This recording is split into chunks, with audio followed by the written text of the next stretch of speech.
Bonjour à tous, on va voir aujourd'hui pourquoi est-ce que le pervers narcissique déteste ton empathie. Pour rappel, l'empathie, c'est ta capacité à t'identifier aux autres dans ce qu'ils ressentent. Quelqu'un est triste en face de toi, tu arrives à comprendre ça et même à ressentir de la tristesse. Quelqu'un est heureux, tu arrives à la ressentir également, etc. Et c'est quelque chose que le pervers narcissique n'a pas beaucoup. Tu peux parfois pleurer et tu vois l'autre sourire. Alors, cette vidéo est extrêmement intéressante. Pour moi, ça a été une explosion de cerveau, comme fait l'émoticône sur les téléphones portables.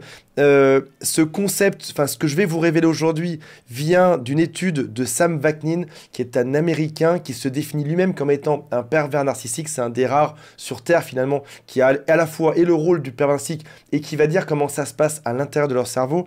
Et je pense que quand vous aurez compris ça, vous allez comprendre beaucoup de situations que vous avez eues avec votre pervers narcissique, beaucoup d'incompréhension que vous avez eues avec cette personne. Pour moi, ça a été une immense révélation. Je mettrai d'ailleurs le lien de cette étude dans le commentaire juste en dessous. Alors l'empathie, à quoi ça sert? Oui, on ressent ce que ressentent les autres, mais finalement, pourquoi faire? Déjà, c'est ce qui va permettre de créer de l'intimité avec l'autre. Si tu as un copain qui vient près de toi, qui est malheureux et qui te raconte son histoire, le fait que tu aies de la tristesse pour lui fait qu'il va quelque part être content, ça va le rassurer, tu ressens ce que lui a ressenti, vous pouvez en parler, il peut progresser par rapport à ça, et c'est ce qui va venir renforcer votre relation amicale. Dans une relation amoureuse, c'est pareil, il arrive des choses à l'autre, tu les ressens, vous êtes un groupe, vous êtes soudés, vous avancez ensemble. C'est aussi ce qui permet la survie de l'espèce. Je prends soin de l'autre grâce à mon empathie. Parce que je comprends ce que l'autre ressent, je peux l'aider, je peux prendre soin de lui quand il va mal. Beaucoup de victimes des pervers narcissiques sont des personnes qui sont très empathiques et pourtant, le pervers narcissique déteste ça. Alors, on va expliquer le fonctionnement même avec beaucoup d'exemples dans cette vidéo dans un instant. Avant de démarrer, si vous le souhaitez, abonnez-vous à la chaîne. Il y a aussi un quiz qui s'appelle « Est-ce que cette personne est perverse narcissique ou pas ?» Je mets le lien juste au-dessus. Et si vous souhaitez parler de votre histoire à mon équipe, prenez rendez-vous au téléphone pour être rappelé. Alors, le pervers narcissique a peu d'empathie, on va voir pourquoi dans quelques instants également, et il a du mal à comprendre la tienne. Pourquoi est-ce que tu ressens les choses des autres? Et en effet, comment est-ce qu'on pourrait comprendre quelque chose qu'on ne possède pas? Dans une vidéo il y a quelques jours, j'ai parlé du mal de mer. Moi, j'ai un mal de mer qui est gigantesque. Quand je vais sur un bateau, j'ai certains amis qui n'ont jamais eu le mal de mer de leur vie. Jamais de leur vie. Et quand ils me voient par terre en train d'agoniser, ils ne comprennent pas, ils sourient. Ils ne savent pas quel est le mal gigantesque que je suis en train de subir. C'est juste atroce. Et eux ne sont pas pressés de rentrer sur le port. Ils disent, c'est pas grave, c'est pas si grave que ça. Ils ne l'ont jamais vécu. Ils ne savent pas ce que c'est. Ton pervers narcissique est face à quelque chose qu'il ne comprend pas du tout, qu'il n'a jamais vécu. Il essaye de se l'imaginer, mais il ne sait pas ce que c'est. Et au final, il voit ça comme une faiblesse. Ton empathie, qui est peut-être ta force aujourd'hui, il voit ça comme un point faible. Les autres ont la capacité de te rendre triste. S'ils sont tristes, tu es une éponge à émotions, tu es triste aussi. S'ils sont heureux, tu deviens aussi heureux. C'est un peu comme si tu avais une limite qui était faible, qui était fine, et on pouvait pénétrer dans ton esprit. On peut t'influencer. Donc selon eux, c'est un signe de faiblesse, car des gens peuvent modifier tes émotions et tu es faible. Encore une fois, selon eux. Et on va en arriver à un cas de figure concret que tu as déjà dû vivre avec ton ou ta pervers narcissique. Il arrive le soir du travail ou elle arrive du travail et l'autre n'a pas l'air heureux. Il se passe quelque chose, il y a un truc qui est particulier. Et toi, par empathie, tu vas lui poser la question. Bonjour mon chéri, bonjour ma chérie, est-ce que tu as passé une bonne journée? Ou est-ce qu'il y a un truc qui va pas? Est-ce que tu t'es disputé? Est-ce que je peux m'occuper de toi? Est-ce que tu as besoin d'un conseil? Est-ce que tu veux qu'on en parle pour que tu te sentes mieux par la suite? Toi, tu arrives avec quelque chose qui est instinctif. Ton empathie fait que tu arrives pour aider l'autre, faire qu'ensemble, à deux, vous progressiez là-dedans. C'est aussi le rôle d'un couple. Et là, ta grande surprise, tu assistes à ce qui s'appelle une rage narcissique. L'autre devient dingue. Et pour toi, c'est un étonnement parce que tu ne te serais pas attendu à ça. Donc tu te dis, peut-être que sa journée a été horrible, il se défoule sur moi, tant pis, j'attends. En réalité, il se passe quelque chose d'autre. Dans une relation dite équilibrée, dans une relation qui est saine, il y a une co-création. On va créer ensemble quelque chose. Sauf que là, dans sa tête, il y a une personne qui est supérieure, c'est-à-dire lui, Et dans sa tête, il y a une personne qui est inférieure, c'est-à-dire toi. Vous n'êtes pas au même niveau. Dans une relation saine, on est au même niveau. Bien évidemment, il n'y a pas un chef qui commande tout et un esclave. Lui, dans sa tête, c'est différent. Il est supérieur ou elle est supérieure, tu es inférieur. Et selon lui, celui qui est supérieur n'a aucun conseil à recevoir d'en bas. Par exemple, d'où est-ce qu'un roi ou une reine aurait les conseils à prendre d'un esclave? Ce serait totalement hors de propos. Et voici les questions qu'il va se poser dans sa tête, ou peut-être même qu'il va le prononcer à l'oral. Pourquoi est-ce que tu me poses des questions? Est-ce que tu cherches à trouver mes faiblesses? Alors, peut-être qu'il ne l'a pas dit, qu'il l'a juste pensé. Est-ce que tu cherches à trouver mes faiblesses? J'ai l'air triste, donc tu me poses des questions pour profiter de moi par la suite. Ou alors, est-ce que tu vas prendre ça pour me critiquer ensuite? Ou alors, est-ce que tu vas vouloir te montrer supérieur en t'occupant de moi? Ou alors, tu es qui pour oser me poser des questions? Ou alors, moi, je ne suis pas quelqu'un d'inférieur comme toi. Moi, je suis quelqu'un qui est au-dessus de tout le monde.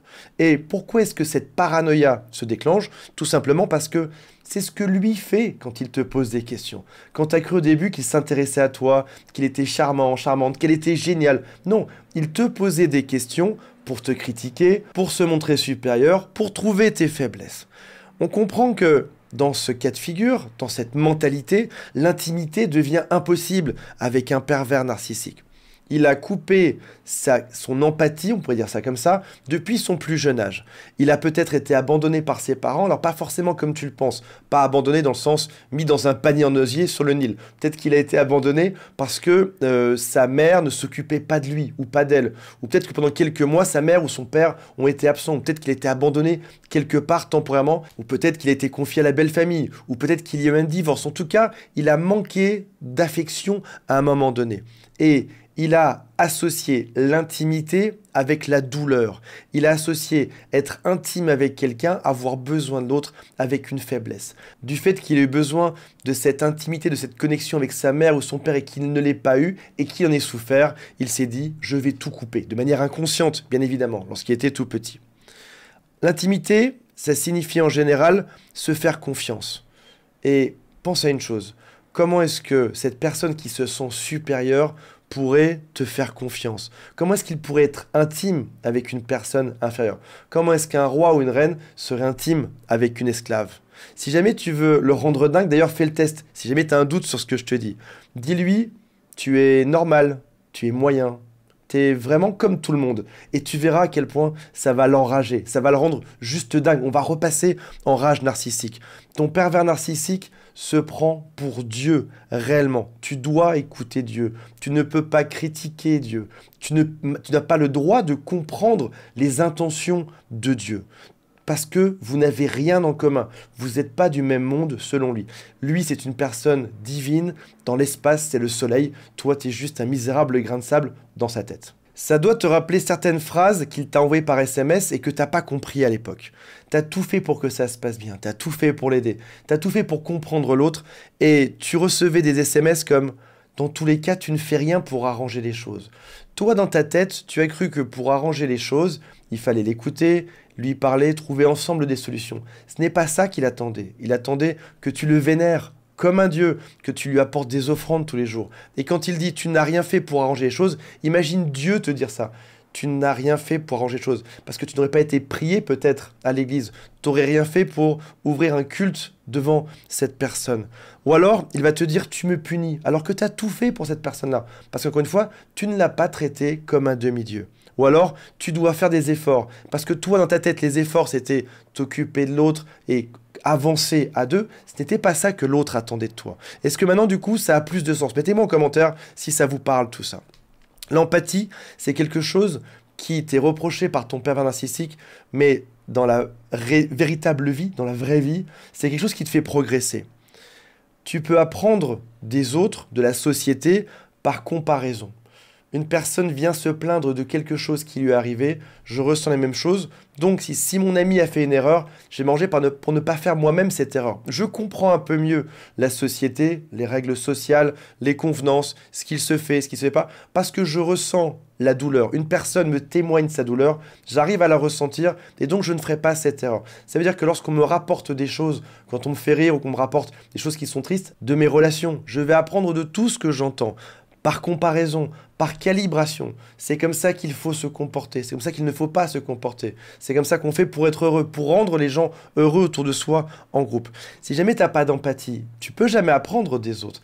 Si jamais tu as 4 ans et que tu te penses Dieu, que tu n'as pas d'empathie, que tu n'avances pas, et que tu arrives dans la vie adulte à 30 ans, 40 ans, 50 ans, 70 ans, sans t'être jamais remis en cause, sans jamais avoir eu d'empathie pour les autres, sans jamais te dire « je me suis trompé, je dois me comporter différemment » ou « un de mes amis s'est trompé, je dois faire comme lui » ou alors « pour rendre les gens heureux autour de moi, je dois me comporter différemment ». Qu'est-ce qui va se passer? Tu vas finir comme ton pervers narcissique.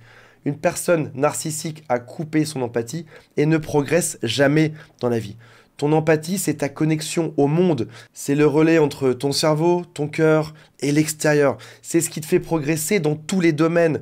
C'est ça qui fait que tu te remets en question. Dans mes équipes, j'embauche souvent des personnes et je leur dis, on a une condition ici, c'est savoir se remettre en cause. L'erreur est humaine, on fait tous des erreurs. Je préfère qu'on me dise, voilà, Antoine, je me suis trompé, j'ai fait ça parce que toi, tu vas apprendre. Moi aussi, je vais apprendre. Il y avait cette erreur à éviter. Et toute l'équipe va apprendre qu'il faut éviter ce type d'erreur et que donc, on a progressé ensemble. Faire des erreurs permet de progresser. Je veux surtout pas, dans mon équipe, d'une personne qui me dirait « je ne fais jamais d'erreurs », qui va les masquer, les maquiller pour faire croire qu'il est parfait. Non, je préfère de l'honnêteté. On apprend ensemble, on progresse. Ton empathie, c'est ce qui crée aussi des vraies connexions profondes aux autres personnes autour de toi.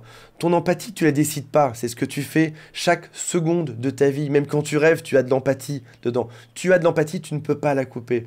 Un pervers narcissique n'a pas d'empathie parce qu'il l'a coupée lorsqu'il était très jeune. Il ne progresse jamais. Il n'arrive pas à créer de vrais liens avec les autres. Il n'arrive pas à progresser. Il n'arrive pas à apprendre. La seule chose qu'il fait, c'est comme un disque rayé, reproduire la même erreur chaque fois. Reproduire les mêmes erreurs. Un couple qui échoue. Il va refaire un couple qui va échouer. Il ne ressent pas ça, mais il tente d'essayer de comprendre. Il imagine des choses, mais il va oublier un instant après, parce qu'il ne fonctionne pas comme ça. Et c'est pour ça que sa vie sera tout le temps triste. Et c'est ce qui explique les phrases quand je dis que ce sont des personnes qui sont vides, qui sont déconnectées, qui sont comme des espèces de coquilles vides avec rien dedans. Parce qu'ils n'ont pas cette capacité à l'empathie. Voilà mes amis, j'espère que ça vous a intéressé. J'ai vraiment, vraiment hâte de lire vos commentaires. Je vous rappelle qu'il y a le quiz qui s'appelle « Est-ce que cette personne est perverse, narcissique ou pas ?» et toute mon équipe qui est là au téléphone pour vous répondre. Et on se retrouve très prochainement. Salut à tous, bye.